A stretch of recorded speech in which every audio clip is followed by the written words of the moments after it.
Heck of a job for us, especially considering our bullpen was really light tonight after that series in DC. So we needed to get some distance out of Grant, and he gave us that 6 solid innings and set us up for that win. And Bummer and Piams came in, got some really big outs for us to get to Suarez. So it's great when you can rest your pen, your back end of your pen, and still win the game. I mean, it's tough to do, but got the big hit from Mikey. So he's really feeling it right now. I mean, we've seen him like this before, but this might even be another level. So big time hit by Mikey. So yeah, that's a really good win right there.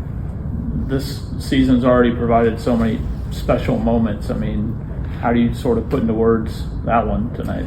Well, I said this earlier too when we won a game, something like that, sort of like that. When you have good years, you have to win games like that. When you have a really good year, you'll look back and say there'll be 10, 12 games where you say, man, how do we win that game? And yeah, that tends to happen in your really good years. So hopefully that's a good sign.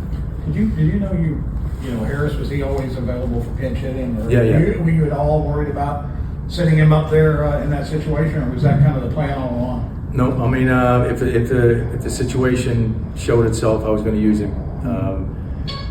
And right there in the 6th, that was probably the only time we could have guaranteed that he was going to face a right-handed pitcher. Later in the game, they're going to have somebody up for him. So with a couple guys on and 2 outs, took a shot right there, and Mikey was ready. He'd been swinging in the cage. He was ready for that moment, and got a huge hit for us.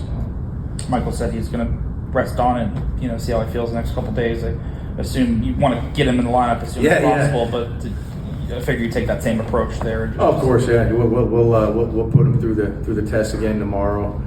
But we're going to be cautious here. It's soft tissue stuff can be tricky. So we want to use good judgment here. We got an off day coming up, but I'm hoping he can play tomorrow for sure. What does this say about both your depth as a team and then as a coaching staff, where your best hitter is a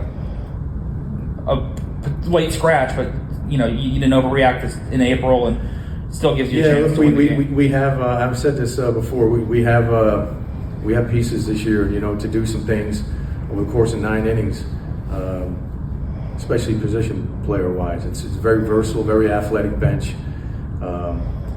and look, my bench coach Tony Manzolino does a great job staying out in front of these things too. We're always talking and trying to stay out in front of the game, and he does a great job with that.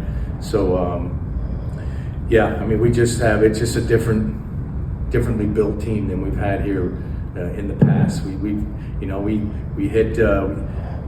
hit Mikey there, and we can't play him on defense, but we can put Mateo at short and put Dubon in center and still have a really good defense out there to protect the lead. So that's it's quite a luxury for a manager to have those pieces.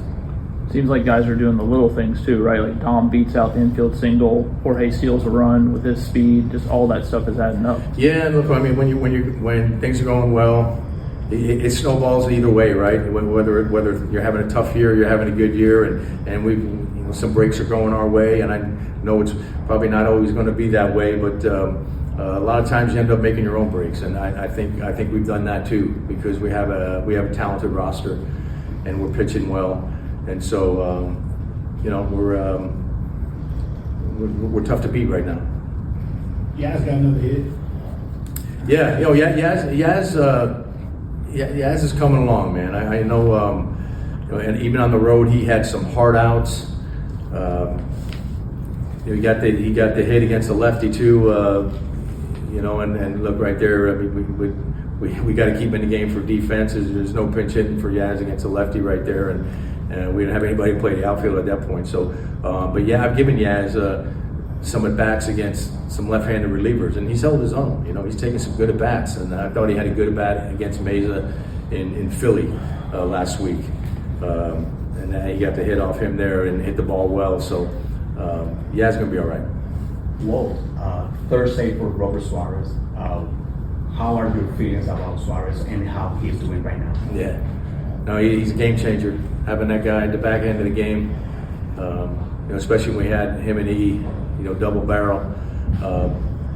And look, Suarez probably go most of the time while he's out being in the ninth inning. And I'm not against putting him in the eighth on occasion, even still now with Iggy out, depending on what part of the lineup we're at and that type of thing. But most of the time he'll be in the ninth inning. But what a luxury to have a guy like that, one of the most dominant closers in the game. You know, when we have a full pen with Iggy here, I could use Suarez at any point, you know, later in the game against the toughest part of the lineup. So, yeah, we got a really good bullpen. And about Acuna, that home run to bring the team back in that tough situation early in the game. Yeah, look, Ronnie's been grinding, right? He's not hitting on all cylinders yet, but he's so talented that he can still change a game, and we saw that, right? I mean, he's just, he's just so gifted that even when he's not locked in, he can win you games on defense, you know, with his arm or with the bat. He's one of those guys that can do it all. All right. All right. Thank you.